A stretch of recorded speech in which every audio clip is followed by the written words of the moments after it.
नमो भगवते वासुदेवाय. तर आपण श्रीमद भागवत महापुराण पाहत आहोत आणि त्यातील आपला 9वा स्कंद. 9व्या स्कंदातील अध्याय 24व्या अध्यायामध्ये आपण विदर्भाच्या वंशाचे वर्णन पाहणार आहोत. श्री सुख म्हणतात, राजा विदर्भाला भोज्या नावाच्या पत्नीपासून कुश, कृत आणि रोमपाद असे 3 पुत्र झाले. विदर्भ वंशात रोमपाद हा कुलदीपक होता. रोमपादाचा पुत्र बभ्रू, बभ्रूचा कृती, कृतीचा उशिक आणि उशिकाचा चेदी राजन. या चेदीच्या वंशात तत्स, शिशुपाल इत्यादी झाले. कृताचा पुत्र झाला कुंती, कुंतीचा दृष्टी, दृष्टीचा निवृत्ती, निवृत्तीचा दशार्ह आणि दशार्हाचा व्योम, व्योमाचा जिमूत, जिमूताचा विकृती, विकृतीचा भीमरथ आणि भीमरथाचा नवरथ आणि नवरथाचा दशरथ झाला. दशरथापासून शकुनी, शकुनीपासून करंभी, करंभीपासून देवरात, देवरातापासून देवक्षत्र, देवक्षत्रापासून मधु, मधूपासून कुरुवश आणि कुरुवशापासून अनु झाला. अणुपासून पुरुहोत्र, पुरुहोत्रापासून आयु आणि आयुपासून सात्वताचा जन्म झाला. परीक्षिता, सात्वताला भजमान, भजी, दिव्य, वृष्णी, देवावृद्ध, अंधक आणि महाभोज असे 7 पुत्र झाले. भजमानाच्या 2 पत्न्या होत्या. एकीपासून निम्लोची, किंकिन आणि दृष्टी असे 3 पुत्र झाले. दुसऱ्या पत्नीपासून सुद्धा शताजित, सहस्त्रजित आणि आयुताजित असे 3 पुत्र झाले. देवावृद्धाच्या पुत्रांचे नाव बभ्रू होते. देवावृद्ध आणि बभ्रू यांच्या संबंधित असे म्हटले जाते की, आम्ही लांबून असे जसे ऐकले होते तसेच आता जवळून पाहत आहोत. बभ्रू मनुष्यामध्ये श्रेष्ठ आहे आणि देवावृद्ध देवांच्या समान आहे, कारण बभ्रू आणि देवावृद्धाकडून उपदेश घेऊन 14,065 माणसांनी परमपद प्राप्त करून घेतले आहे.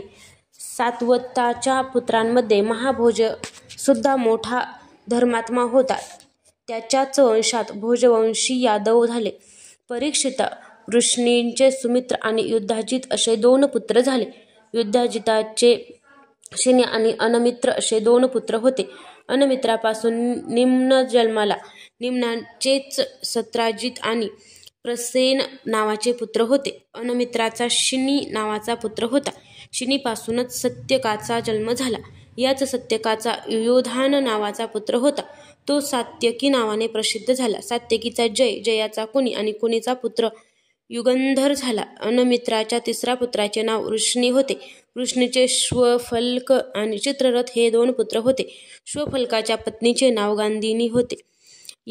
त्यापैकी सर्वात ज्येष्ठ अक्रूर, याच्या व्यतिरिक्त असंग, सारमेय, मृदुविद, गिरी, धर्मवृद्ध, सुकर्मा, क्षेत्रोपेक्ष, अरिमर्दन, शत्रुघ्न, मंदमादन आणि प्रतिभाऊ असे 12 पुत्र झाले.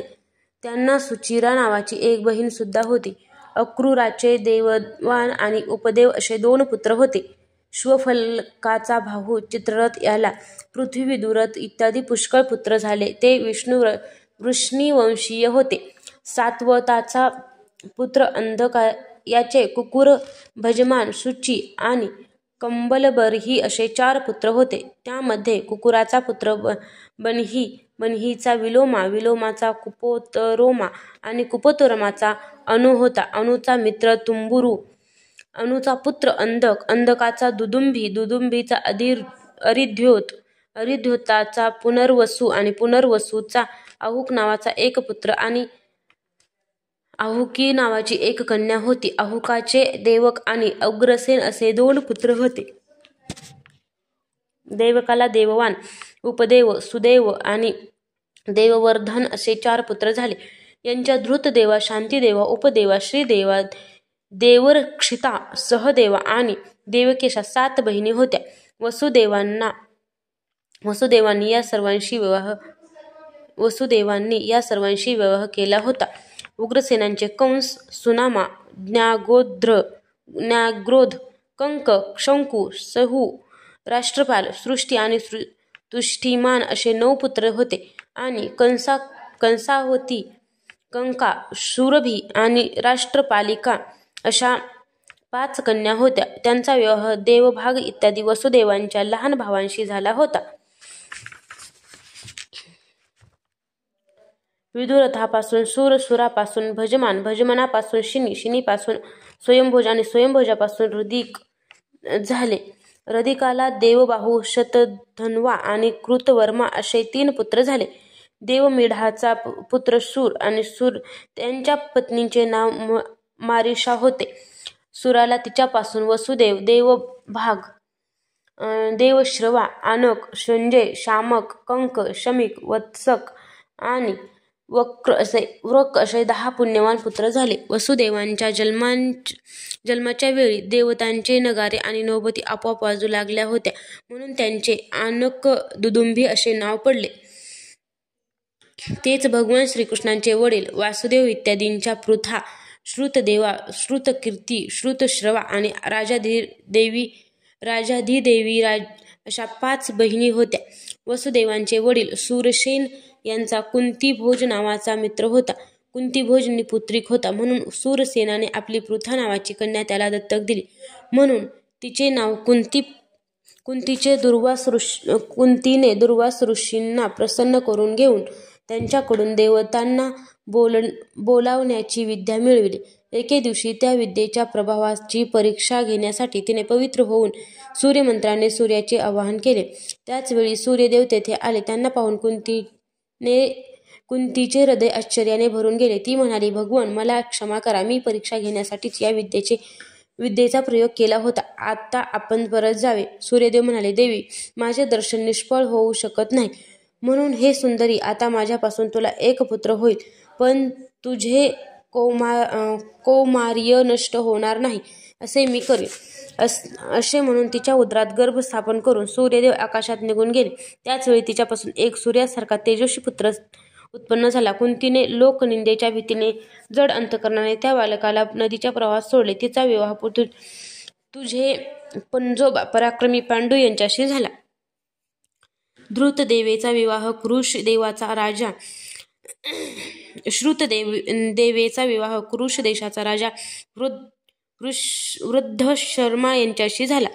तिचा दंतवक्त्र नावाचा मुलगा झाला. हाच पूर्वजन्मी सनकादी ऋषींच्या शापामुळे हिरण्याक्ष झाला होता. कैकेयी देशाचा राजा धृतकेतू याने श्रुतकीर्तीशी विवाह केला. तिच्यापासून त्याला संतर्दन इत्यादी 5 कैकेयी राजकुमार झाले. राजाधिदेवीचा विवाह जयसेनाशी झाला. त्याला विंद आणि अनुविंद असे 2 पुत्र झाले. ते दोघेही अवंती नगरीचे राजे झाले. चेदिराज दमघोष याने श्रुतश्रवेचे पाणिग्रहण केले. त्याचा पुत्र होता शिशुपाल. याचे वर्णन पूर्वीच केलेले आहे. देवभागाची पत्नी कंसा हिच्यापासून त्याला चित्रकेतू आणि बृहद्वल असे 2 पुत्र झाले. देवश्रवाची पत्नी कंसवती हिच्यापासून सुवीर आणि इषुमान नावांचे 2 पुत्र झाले. अनकाची पत्नी कंका हिच्यापासून शत्रुजित आणि पुरुजित असे 2 पुत्र झाले. सृंजयाला पत्नी राष्ट्रपालीपासून वृष, दुर्मर्शन इत्यादी अनेक पुत्र झाले.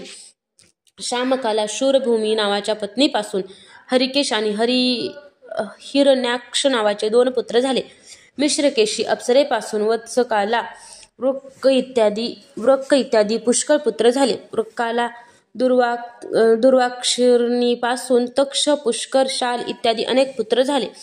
शमिकाला सुदामिनीपासून सुमित्र, अर्जुनपाल इत्यादी अनेक पुत्र झाले. कंकाला कर्णिकेपासून वृत्तधाम आणि जय असे 2 पुत्र झाले. वसुदेवांच्या पौरवी, रोहिणी, भद्रा, मदिरा, रोचना, इला, देवकी इत्यादी पत्न्या होत्या. त्यात देवकी मुख्य होती. रोहिणीपासून वासुदेवांना बलराम, गद, सारण, दुर्मद, विपुल, ध्रुव, कृत इत्यादी पुत्र झाले. पौरवीपासून त्यांना भूत, सुभद्र, भद्रवाह, दुर्मद, भद्र इत्यादी 12 पुत्र झाले. मदिरेपासून नंद, उपनंद, कृतक, शूर इत्यादी पुत्र झाले. कौसल्येला वंशाचा दिवा असा केशी नावाचा एकच पुत्र झाला होता. त्यांना रोचनेपासून हस्त, हेमंगद इत्यादी आणि इलेपासून उरुवल्क इत्यादी प्रधान यदुवंशी पुत्र झाले. परीक्षिता धृतदेवेपासून वसुदेवांना विपृष्ठ नावाचा एकच पुत्र झाला आणि शांतीदेवीपासून श्रम आणि प्रतिश्रुत इत्यादी अनेक पुत्र झाले. उपदेवेचे पुत्र कल्पवर्ष आणि 10,000 राजे झाले आणि श्रीदेवीचे वसु, हंस, सुवंश इत्यादी 6 पुत्र झाले. हे राजा देवरक्षितेपासून गद इत्यादी 9 पुत्र झाले. धर्माने जसा 8 वसूंना जन्म दिला तसा वासुदेवांनी सहदेवेपासून पुरुविश्रुत इत्यादी 8 पुत्रांना जन्म दिला. वासुदेवांना देवकीपासून 8 पुत्र झाले. कीर्तिमान, सुषेण, भद्रसेन, ऋजु, समर्दन, भद्र, शेषावतार, बलिराम आणि 8वा पुत्र म्हणजे स्वतः श्री भगवानच होते. तसेच तुझी आजी भाग्यशाली सुभद्रा ही सुद्धा वासुदेवांचीच कन्या होती. जगात जेव्हा जेव्हा धर्माचा ऱ्हास आणि पापांची वृद्धी होते तेव्हा तेव्हा सर्व शक्तिमान भगवान श्रीहरी अवतार ग्रहण करतात. परीक्षिता, भगवान सर्वांचे साक्षी असे आत्माच आहेत. त्यांच्या आत्मस्वरूपिणी योगमाये व्यतिरिक्त त्यांच्या जन्म किंवा कर्मांचे दुसरे कोणतेही कारण नाही. त्यांच्या मायेचा विलासच जीवांचा जन्म, स्थिती आणि मृत्यूला कारण आहे आणि त्यांची कृपाच मायेचा निराश करून आत्मस्वरूप प्राप्त करून देणारी आहे. जेव्हा राजांच्या रूपातील असुर कित्येक अक्षोहिणी सेना एकत्र करून सगळ्या पृथ्वीला पीडा देण्यास सुरुवात करू लागले तेव्हा पृथ्वीवरील भार उतरविण्यासाठी भगवान मधुसूदन बलरामांसह अवतीर्ण झाले आणि त्यांनी मोठमोठ्या देवांना मनाने कल्पना सुद्धा करता येणार नाही असे कार्य केले.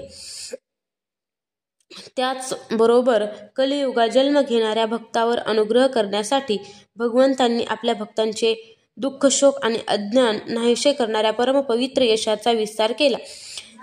त्याचे यश लोकांना पवित्र करणारे श्रेष्ठ तीर्थ आणि संतांच्या कानांचे ते साक्षात अमृतच आहे.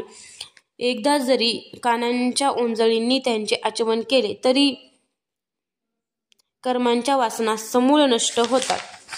भोज, वृष्णी, अंधक, मधु, सूरसेन, दशार्ह, कुरु, सृंजय आणि पांडव नेहमी भगवंताच्या लीलांची आदरपूर्वक स्तुती करीत असत. त्यांनी आपल्या सर्वांग सुंदर शरीराने तसेच आपल्या प्रेमळ हास्य, मधुर अंतःकरण, प्रसादपूर्ण वचन आणि पराक्रमपूर्ण लीलांच्या द्वारा सर्व भूलोकाला आनंदविभोर केले होते. सुंदर कानातील मकराकृती कुंडलांनी, चमकणाऱ्या गालांनी शोभणारे आणि विलासपूर्ण हास्याने आनंदाला उधाण आणणारे त्यांचे मुखकमल कितीही पाहून स्त्री पुरुष तृप्त होत नसत. ते आनंदित तर होतच, परंतु पापण्यांच्या लवण्यावरही रागावत. भगवान मथुरेमध्ये वसुदेवांच्या घरी अवतीर्ण होऊन गोकुळामध्ये गेले. तेथील कार्य पूर्ण केले. नंतर अनेक शत्रूंचा संहार केला. अनेक स्त्रियांबरोबर विवाह करून हजारो पुत्रांना जन्म दिला. त्याचबरोबर लोकांमध्ये आपल्या स्वरूपाचा साक्षात्कार करून देणाऱ्या वेदांची लोकात स्थापना करण्यासाठी अनेक यज्ञ करून स्वतःचे पूजन केले. त्यांनी कौरव आणि पांडव यांच्यात आपापसात उत्पन्न झालेल्या कलहातून पृथ्वीवरील पुष्कळसा भार हलका करण्यासाठी युद्धाची योजना केली. तसेच त्या युद्धामध्ये आपल्या नजरेनेच राजांच्या पुष्कळ सैन्यांचा विध्वंस करून पृथ्वीवर अर्जुनाच्या विजयांचा डंका वाजविला. नंतर उद्धवाला आत्मतत्वाचा उपदेश करून ते परमधामाला गेले. अध्याय 24 समाप्त.